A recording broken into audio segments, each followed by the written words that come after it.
So, folks, we'll move on into the next one here. Thank you very much to these two lads, busy men, for coming and joining us this day. So this is now us moving into the 6 themes. This is us looking at what have we got as our core, I suppose, ways we live. And the way we've approached this is each person has to go through each of these 6 things in their daily lives. So we have to deal with climate change, we have to deal with things that are going to happen to us around our city, and every human has to eat, power, heat, travel, waste, and I've forgotten the last one, and wear. You'd think I'd know by now. And so what we've got now over the rest of this day is a series of discussions around each of these themes. The first one kicking us off is We Power. We have a couple of fantastic speakers here. So I'm going to pass over to let you do a quick introduction of yourselves, and then we'll go into this. So Stephen, if you want to do first. Steven Agnew, I'm Director of RenewableNI. We're the trade association for the renewable electricity industry. So pretty much everything from your large wind farmers, solar farmers, those who develop those projects, those who finance them, those who draw up the contracts or do the environmental assessments, etc. Down to a bit more community-based, maybe not quite in the dirt with it, but smaller projects, some community-owned projects, some charity projects, things, looking at things like community power and that type of thing. So we're probably more at the larger end. Paul said it's not just top-down or bottom-up, it's both. We're probably more top-down in terms of the electricity system, in terms of what we do, but ultimately what we want to do is see renewable electricity and clean electricity across the whole of society. Thank you. Adrian? I'm Adrian Pugsley. I'm a lecturer and a researcher at Ulster University, and I work in solar energy and anything to do with energy in buildings, basically. So all the way from things like insulation, all the way through heat pumps and solar energy. So really just trying to reduce our fossil fuel use in buildings. And I lecture in electrical energy and energy storage as my main area. So guys, a sort of headline question to start us off with. We're obviously on our way to a good spread of renewables. We're on our way to a new investment into the grid here to be able to take, I suppose, individual solar and renewable energy into it. How long do you think we're going to be before we're in a position where we have tipped? And the second part to that is a slightly different angle of it. Who's going to own it? Because community energy ownership seems to be an important component to success in us getting to where we need to, but I don't hear very much conversation. There is David Ford and the nice folks that were doing that. I haven't seen much beyond that. So it's a two-parter. Okay, well, in terms of where we are, we sort of vacillate, because renewables are intermittent by their nature, we vacillate between about 45 and 50% renewables on our electricity system at any given time. So, I often say if we compare that to heat and transport, where we're still really trying to turn the dial, we've gone a lot further. So a bit of a mantra for me, if you want to decarbonize something, put a plug on it, because our electricity system is relatively clean and it's getting cleaner. Whereas we're still predominantly fossil-based cars, we're still predominantly fossil-based heat. So we've gone some way there. Unfortunately, because of, and this is the top-down bit, because of government policy, we kind of stopped developing large-scale renewables in Northern Ireland because the policy went off a cliff edge. RHI was fed into that, the lack of assembly fed into that, and all of a sudden renewables came a dirty word. And it's a bit, every time we do something good in Northern Ireland, we stop. So we did it with, we had the best electric charging infrastructure in these islands, and we stopped investing in it. And we had the best renewables on these islands, the highest renewable energy generation proportionately, and we stopped investing in it. So we get good at something, and as a term I use, we've gone from leaders to laggards in both those areas. So that's kind of a wee bit where we are. In terms of where we need to get to zero carbon electricity. That's the goal of my organisation. The International Energy Agency has said all advanced economies should be at zero carbon electricity by 2035. Well, when you've got one of the best wind resources in the world, that should be your minimum ambition. Yeah. But unfortunately, I would say we're not on target to achieve that. We have an 80% target for 2030. As I say, we've been between 45-50%, but we've been between 45 to 50% renewables for the last 5 years. We're not on a trajectory upwards, and that needs to change. I do think we're on the cusp, but we're at the minute under business as usual. We'll fall short of our 80% target, and that's the kind of staging post for zero carbon electricity by 2035. So I think that's the first part of your question. Yeah. In terms of who will own it, it's a good news, bad news story. We used to have 3 power stations in Northern Ireland, 3 places that generated electricity. They were all fossil based.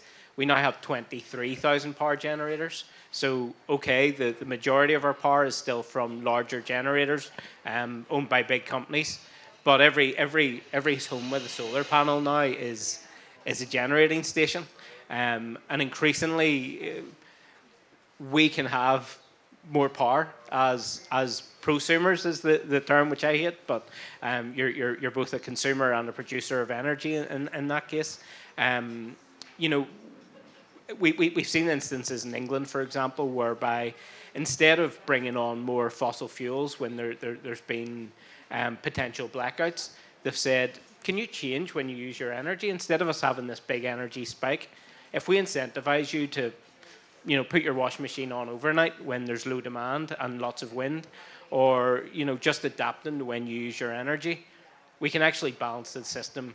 And it was found so reliable that they did this in emergency circumstances whereby we were at risk of blackout. But actually what they found is it was so reliable, consumers will respond if given the information and the information, the technology, and the incentive to do so. We can actually plan part of our power system with the people dictating the peaks and troughs, rather than just going, well, it's 6 o'clock, we all switch everything on. We can adapt our behaviour and start to balance out the system. So that's still a wee bit speculative at the minute because it's a relatively new trial, but I think it speaks to what can be done. It doesn't just have to be a top-down system where we produce the power, you use it. There can be a bit more of an interactive relationship and a bit more empowerment for the again, to use the term prosumer. Yeah. So just building on that, so if you come from the, I'm going to come at from 2 points of view as well. You're at the coalface sort of a research, you're doing different things around the corner here in Ulster University, you're looking at an array of things that are maybe coming down the line or might never come down the line. But you've also been out and active and put the solar panel onto RenewableNI and got it at the coalface of community. And then you guys have come in and helped us to map out what we're doing here with Daniel and stuff. So you're on the ground doing and delivering stuff whilst also looking at the very far future. Can you see where there are benefits to be able to carry one into the other? Are there ways that we collectively can be moving quicker and doing agile projects? I mean, I have to operate at many different scales, and I think those different scales are really reflected by what's needed. So you were asking about ownership before. So the ownership needs to happen at different scales as well. So you've got everything from a domestic solar energy system on somebody's roof, all the way to a large wind farm, which is either going to be owned by a major investor or perhaps by a government entity. And we actually need that ownership at all those different levels, as well as in the middle, community energy schemes as well. And I think one of the biggest problems is actually the availability of capital at all those scales for all those different people. So, as a homeowner, I would struggle to fund the things I need to do to my home in terms of a heat pump, insulation and solar. I don't have any of those things in my house, mainly because of the access to the capital to do that is so difficult to do. And it's the same actually at utility scale. Other than getting private investors to come in and actually fund these things, there is no money otherwise to do it. And I think that's an issue that we've got to tackle. The other thing I sort of don't want to put a downer on things, but the scale of what we've got to deal with here is immense. So Steven already mentioned that we've done really well in Northern Ireland. We've got 45% of our electricity coming from renewables, mostly from wind. But that is actually only, unfortunately, a scratch on the whole thing. Electricity only represents about a fifth of our total energy use. A fifth. Right? So do the maths on that. If we've got 45% of our energy coming from wind, mostly at the moment, and that's only a fifth of our total energy use. So 45% of our electricity, and that's a fifth of total. We need 10 times as much wind and solar as we currently have if we want to hit net zero. 10 times. That's a lot. And the rate we're going to do that is far, far too slow. And I think it comes down to money and access to capital to actually get that to speed up. And heat is the big one.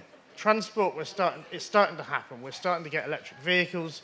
We need a lot more charge points. We need to think about people who live in houses that don't have off-street parking. How are they going to charge vehicles? But the big one is heat. I know this is meant to be we power, but we heat and we power are interlinked. Yep. At the moment, our heat is 95% fossil fuels. 95%. So we have a long, long way to go with that. And I think, as Steven said, electricity is what we need to think about with heat. Electricity, and also in Northern Ireland's case, it's biomethane. We have a lot of, from the first session there, we're talking about agriculture a little bit. We produce a lot of bio-wastes, and increasingly we're starting to use that bio-waste for generating biogas.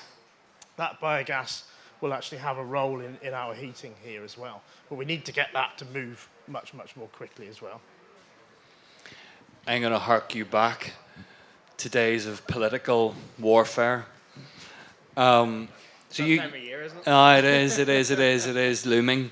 So you've obviously sat on both sides of a fence here. You've sat at table looking at from a political point of view and political will point of view and the gamification of all of that, and then you're sitting there listening to it at the largest scales from those that can deliver these programs. Do you see that there is a conversation happening? Do you see that there's a reignition of the investment required, or that there is a strategy going into place, or is this going to have to be bottom up and top down no matter what anyway? I think you look at the election, climate change is the biggest crisis facing humanity, and it's hardly mentioned, and that's a major concern. Whether that's in Northern Ireland or across the UK, it just isn't high enough agenda. So the bottom bit up is to make sure to let if somebody knocks your door this election, make sure to let them know climate change is important to you.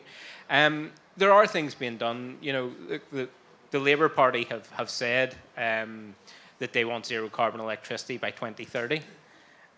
Even as an industry, as a renewables industry, we weren't pushing for that. So that's incredibly ambitious. I think what we need to see if that's to be meaningful is actually, we talk about the climate emergency, and we need governments to act like it's an emergency. To quote Greta Thunberg, we need to act like the house is on fire, because it is. We're not seeing that in government. We've seen it over COVID. I used to genuinely believe when civil servants or ministers told me you can't do things that fast, and then COVID happened and we found out you can. But you have to convince the public that there's an emergency. Yeah. And the public are willing to accept quite a lot in those circumstances. But we don't see, for example, the heat wave, was it 2 years ago? I think there was something like 30,000 deaths across Europe due to the heat wave. We didn't see prime ministers come out and report on those and what they were doing about it. There are climate-related deaths happening already. COVID maybe was easier for people to grasp, or maybe it was just more immediate. I don't know. But we need prime ministers coming out, standing on podiums and saying, with a simple message on their platform, saying, we need to decarbonise, we need to take emergency action, and these are the things. I've seen sort of criticisms of myself. It's always weird when you're in the public space, because I've said we need to speed up planning for renewables, and people are saying, "Oh, you want to get rid of protections." I want the balance to be right. I want the impending threat of climate change balanced against, I don't like the look of those turbines. Yeah. I want that balance to be made properly. Because I don't think they should be given equal weight, and I'm pretty straightforward about that. There are other concerns. We do need to tackle the twin crises of biodiversity loss and climate change together. So we do need to make sure we are siting our wind farms sensitively with nature. But at the same time, I mean, I've spoke to planners in the Planning Appeals Commission, and I've said, if two of you go out to the same site and make a judgment, can you both come to a different conclusion based on policy? And it's like, yeah, it's basically subjective. Whether one thinks something is unacceptable visual impact, and another says, no, it's acceptable to me. So that's what we're making judgments on. And I see Galen here from SSE. I hope he doesn't mind me pointing them out. I mean, they had a huge wind farm that would have really tipped the dial on where we are in terms of renewables, turned down because of visual impact. And I just think we need to move beyond that. Adrian, what kind of research are you doing in UU, and can you relate it to any of the conversations that are happening in regards to the city and some of the research that's being done on city rooftops, and what have we got here? Well, we cover at UU many different aspects of this transition. So my own area of focus is primarily on solar. On Thursday, we had a big conference on heat pumps and looking at the use of geothermal energy, essentially digging down into the ground where it's warmer and taking some of that heat out of the ground to actually solve this issue, which I'm talking about with heating. That's a big focus of a number of my colleagues. I've got colleagues that are looking at, I include myself, insulation and glazing. So how do we deal with the issue of our buildings, which is where we use a lot of our energy for heating? And moving all these things forward together.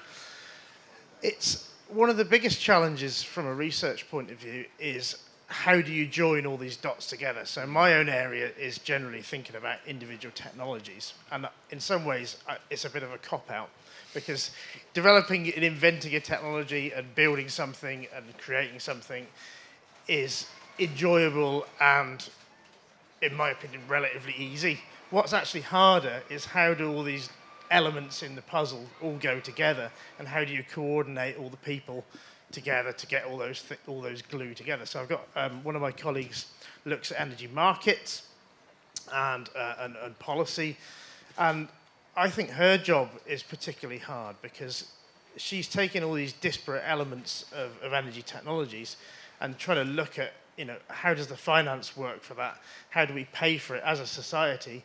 It comes back to the ownership issue again. Yeah. Do we think of that on an individual level, or do we think of that at the sort of governmental level? And things like trading energy. If I've got a solar system in my house or in my business, and I'm producing more energy than I need, at the moment I just sell that to the grid. The grid gives me a relatively low price for it, and then they sell it to somebody else for an awful lot more than they've paid me for it. And at the same time, they're also still very heavily reliant on fossil fuels. So and on that grid system, one of the key things we need is more energy storage. And I would like to see if I was selling my energy to the grid and they're making a profit out of it, why are they not using that profit to invest in the infrastructure on the grid and invest in the batteries for the grid to make the grid more able to cope with things like lots of wind and surplus wind? So it's dealing with, I don't mind people making profits on things, but what happens to that profit and where does that go? Why does that not get reinvested back into the system? So there I'm going to go back to this community energy thing. Obviously, you need money to invest into the first instance. Where it comes from, up for discussion. But if you had a community network of energy that isn't reliant on having this perpetual money leaving shore and going elsewhere, surely that is the central solution to this. Are there any companies that are any bigger companies? Are there anybody in the networks that are looking at this? And if so, are there any models that you can point to that are successful? There is a Northern Ireland Community Energy Association, and there's a couple of projects I'm aware of. There's Drumlin Wind Co-op. So now it's cooperative, so it's shareholders. So arguably there's still an element of profit, but the idea is that profit stays. Now I understand quite a large number of the investors in that ended up being in GB, but there was a real effort there I think they own and I'm a shareholder myself, declare an interest.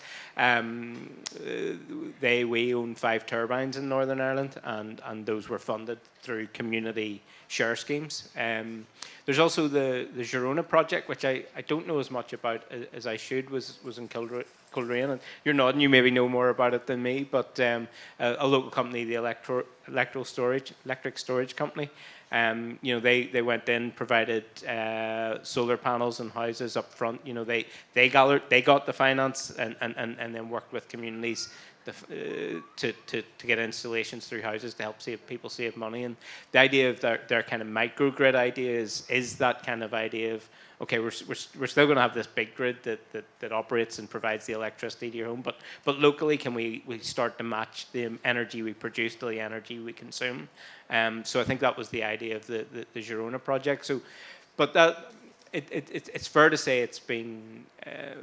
I think probably there's more community energy taking place in Europe, and then within the UK, there's more happening in GB than there is in NI. It has been slow to take off here. I'm not entirely sure why that is, whether or not there hasn't been the facilitation from local government, for example, to help with that, or what the barriers are there. But those two are the only kind of projects that I know that are operational.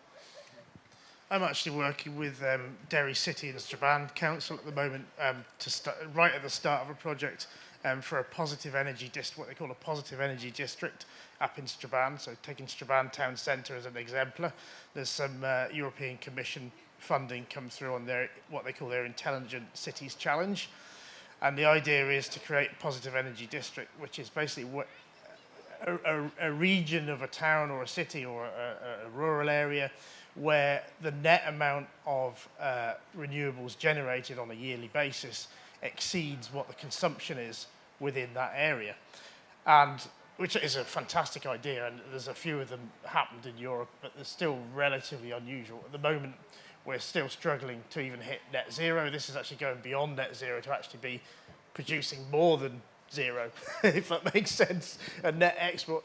And that's a very exciting project. It's also exciting that it's actually bringing in the west of Northern Ireland. A lot of the focus, obviously, well, with wind, there's a lot of wind in the west, but actually at an urban level, a lot of the focus tends to be on Belfast. It's where most of the government activity is, and the west quite often feels left out. So I'm really, really happy to support them with that endeavour. But yeah, as for community energy schemes, I know of very few. The two you've mentioned are what I know of in Northern Ireland. So. It seems strange when if you have, like I saw a World Economic Forum video during the week for a project that had happened in Spain where the companies were going in and they were putting up the solar panels all over streets, and whole districts were sort of networked together, and then they were getting a percentage of profit. And company they were just saying, have you got rooftop, have you got wall space? Yes. Can we come in and put this up and we'll do all the installation? Yes. Then whenever we're generating this, you get a slice of the profit. Done. Surely with the volume of, when the price drop in all the renewables that has now happened, surely there is an argument to say that that's a very simple way to roll out at speed to hit targets. Why would that not be something we could do? When we had the old sport for renewables, it was called an arrow. It was basically a subsidy for renewables to try and get this new technology off the ground as it was then. We did have those rent-a-roof schemes, they were called. Unfortunately, what happened there is we got companies coming from outside, put a load of solar panels on roofs, and some of them went away again. To be fair, some of the companies went to the wall because government pulled the support overnight with very little warning. So in many cases, it wasn't the company's faults, but the people who transitioned from being plumbers, all of a sudden were putting up solar panels, went back to being plumbers, and a lot of the repairs and thankfully there were a few companies who remained to do those repairs. The odd problem we got into was contracts. You're signing up to a contract, you go to sell the house. So there were issues with it. Now I know at business level, I know of companies that are going back to do that now, because you said solar panels have gotten a lot cheaper. It went up again after the Ukraine invasion, but still relatively cheap technology, and there are companies now going into businesses saying, again, we'll get the finance, we'll kit you out with solar panels, we'll take a share of the profit, you make a share of the savings, and we are starting to see that happening. But I think to bring it back to politics, you need a stable policy environment. You need these things to be predictable, because you can't change policy overnight, is what happened before, because then a lot of the good things that are being done go to the wall. Yeah, okay. So I'm going to put the two of you in the same spot that I put the others on as our sort of closeout. If you were given your magic wand to do something to make sure that we get to where we need to get to, I mean, it's only 2 5-year leaps to get to 2030, 2035, and there's some serious work to be done. If you were given your magic wand, what should this city do? Put a plug on it, electrify. We need, there is an expensive investment in heat pumps and electric cars, and we haven't even done the basics right. We haven't even insulated our homes properly as Northern Ireland. So, but I think doing that, that's the simple message. Put a plug on it. If you're fortunate enough to be able to afford to make that investment, do it. But really, the role of government is to make it affordable. Yeah, I'd echo that. I mean, domestic retrofits are probably the one thing. If we have to do one thing, that is the thing we need to do. We spend, as a city, I was looking this up last night, as a city, we spend 400 million a year on fossil fuels as a city, right? A solar system for a house typically costs about £4,000. With that 400 million a year, you could put in 100,000 solar systems on houses. That's a couple of years, you'd have most of Belfast done. And that would be then providing, we're going at 45% of our electricity at the moment is wind. That would add another 25% of our electricity use as a city, just to do that. Now, at the same time, if you were bothering to put things on people's roofs, you might as well insulate the roof at the same time, stick in a heat pump as well. Bob's your uncle, we'd be really hitting, as a city, if we tackle houses, we'd be really dealing with that problem. The issue, though, is how much that costs and where does that money come from. On that bombshell, you can carry on. You can carry on the chat and see where that goes. Thank you very much, folks. Good man. Appreciate you taking time.